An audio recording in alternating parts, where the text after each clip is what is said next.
30 years is a long time to make music. And our guest, Bart Millard from the band MercyMe, has been making music for 30 years. I'll never forget talking to him like 25 years ago. And he said, we've always wanted to make music for young, cute girls, like in their 20s. And suddenly we're like huge with housewives. Well, now Bart's in his 50s. So being cool with housewives is probably cool, I think.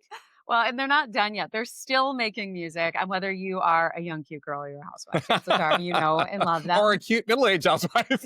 So new music, new movies. I mean, there's no sign of slowing down. And we are super excited to chat with Bart today. So, Bart, I heard your message to Johnny and Stacy, who left just a few weeks ago. We're Jerry and Summer. We want you to know our names too. And you said something interesting when you did the little goodbye to them, which I really loved. You said, I can't believe you're retiring, and I can't believe I'm still in a band. So I want to explore that a little bit further. What do you think you'd be doing at this age? Oh man, I mean, I'm just glad to be alive, man. Not to be too morbid. I'm 52. My dad died at 48, and I'm just like, golly, I didn't have much of a plan past that. But I mean, the dream. I don't know. I guess I'm not gonna be a pro golfer. So, I mean, gosh, I don't know if I really had a plan that long. I just always wanted to be in a band and make music, and it is beyond me that we're still making music and people are still listening. So we're hoping to take up the mantle of the Gaithers or something and start doing it. Well, I mean, not only are you still playing music and having your music played on the radio, but you're still coming out with new stuff. You actually just released a new album called Wonder and Awe. And you say it's because we don't have enough awe in our lives anymore. So we got to ask, we got to start with what are some things that bring Bart Millard awe? Yeah. Oh man. Gosh, I think these days, at the risk of sounding pretty sappy, is just I've got 5 kids, 23 down to 14, and just watching them come into their own is pretty awe-inspiring. My oldest son just signed a record deal and doing his thing, and it's just whenever I see them grab onto something with passion, it kind of takes my breath away, no lie. Hmm. Why do you think awe is so hard for us to come by nowadays? Because it's all in the palm of our hand. We all the information we ever need is in this device, it feels like it gets harder and harder for things to be surprised by something, to be blown away, and the idea that we can be guilty of yawning in the face of God is scary and sadly true. And it's yeah, that we can find an explanation for everything, and sometimes it's like there's the room for faith gets smaller and smaller when we think we can explain it away. And I just that's kind of like the song Wonder and All. I went back to when I was a kid and really thought I could fly like Peter Pan. And the first verse is I jumped off a bunk bed. I really tried to jump off the top of the house, but I didn't want it to put that in a song to have somebody. Oh, Bart, we have that in common. I jumped off the top of the house with an umbrella. I'm telling you, see, my brother tried to be Mary Poppins. I tried to be Peter Pan. And so, but I was like, man, I genuinely believed that I could. And it was like, back then it was like the burning bush or whatever. It was an immediate, like, of course it happened. And sadly, the older I get and the people that I know, it's like life happens and the enemy tells you otherwise. And you start logically trying to explain things away. And it's like, man, I don't know what my kids or one day my grandkids, like, what's it going to be like for them when, I got the iPhone when I was I was an adult when the iPhone came around and the internet and stuff like that. And I can't imagine my kids who have had something like that since the day they were born, of what is their struggle going to be like when they're my age, but yeah, it's important to still have room to have your breath taken away. Well, we should probably add, don't try any of that at home. Oh, yes. Maybe kids That's why it's a bunk bed in the song and not the top of my house.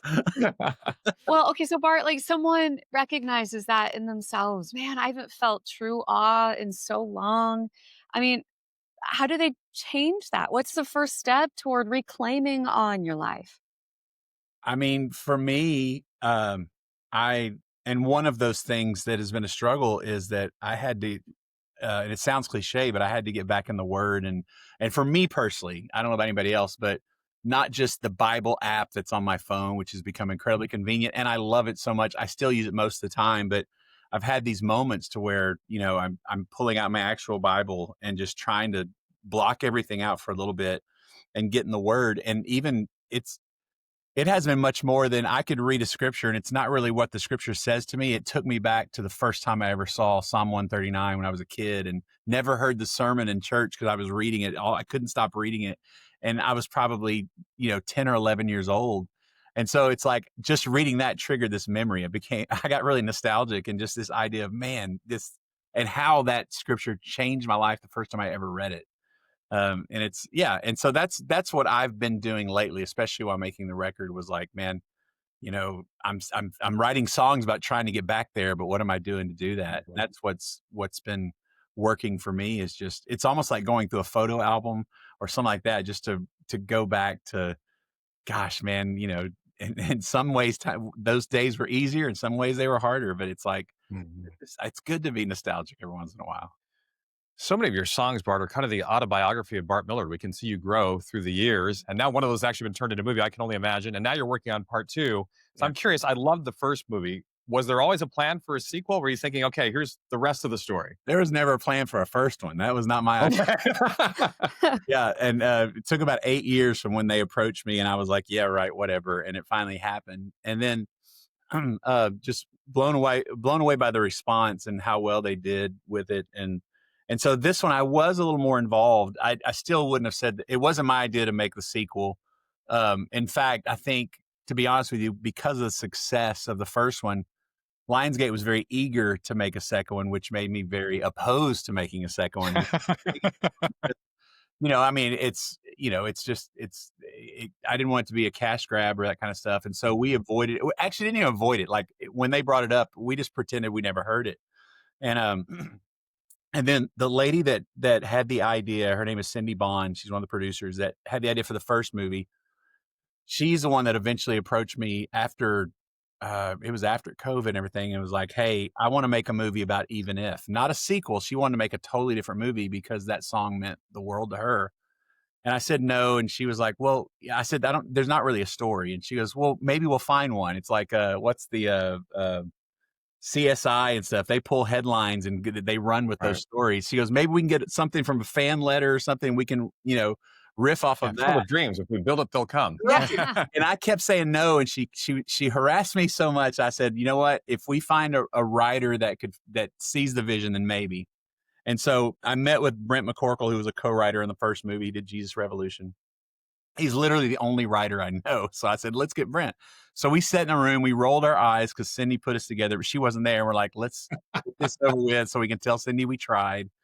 And so we literally had no plans. It was just like, we'll get lunch out of this. And then he said, how did the song even come about? So I told him the story about when my son was diagnosed with diabetes and the journey with Tim Timmons and how we wrote it. And I look over and he's got tears in his eyes. So I was like, oh no.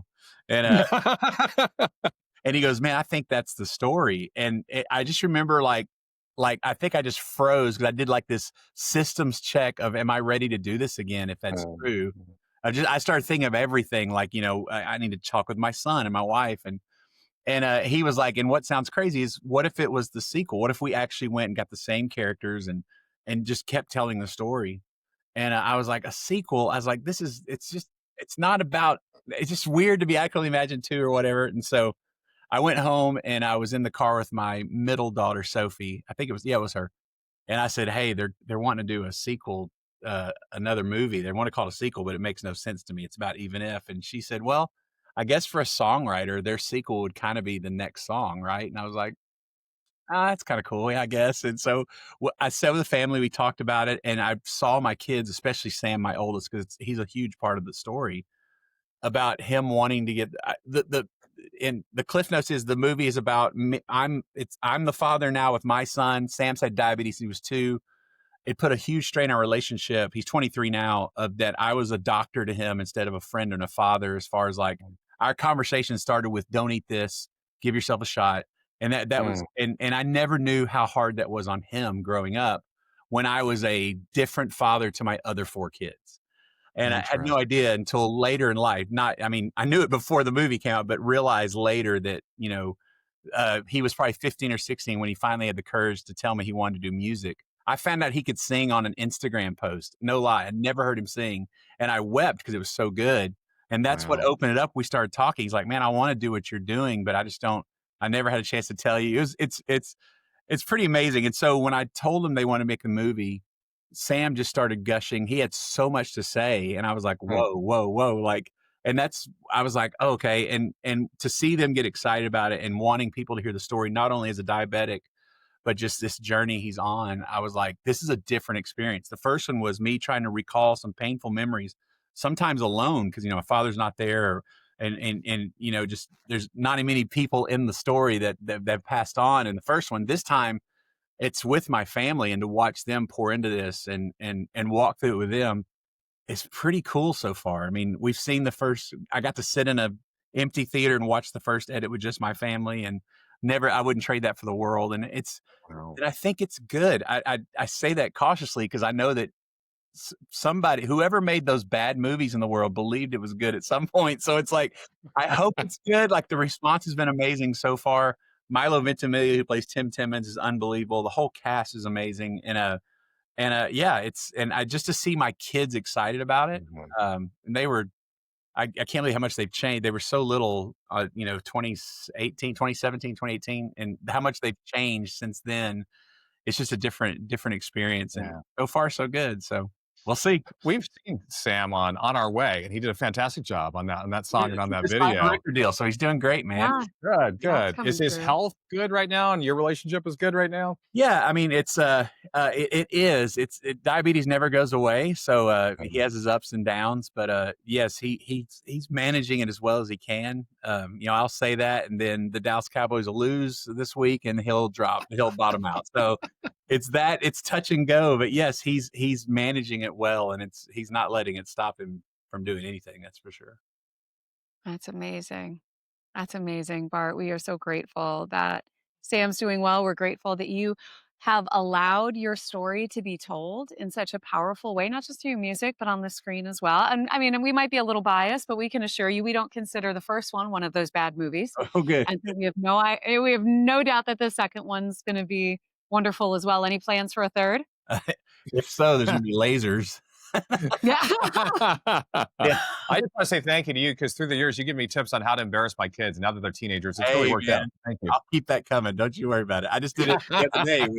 I took my daughter to school, and I had a megaphone in my car, and so I rolled the windows down and announced that she was coming into school, and I thought she was going to murder me.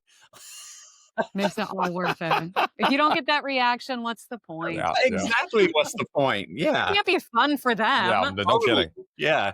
They owe us anyhow. It's so true. Bart, it's always good to catch up with you, man. Thank you so much for giving us the time. We hope to see you in DC sometime soon. Absolutely, guys. Y'all have a good one. Thanks for having me. All right, You take too. care. Bye bye. Man, my kids are getting older and older and older. I got to start taking notes on how to embarrass them. Because heavens knows they've already embarrassed you. Yeah, absolutely. The tables are about to turn. Well, I hope you enjoyed our chat with Bart. If you want more awesome and encouraging content, be sure to like and subscribe, and let us know what your favorite part was. And if you got a chance to sit down and ask your questions to Bart, what would you ask? Next time, we'll be sure to include those.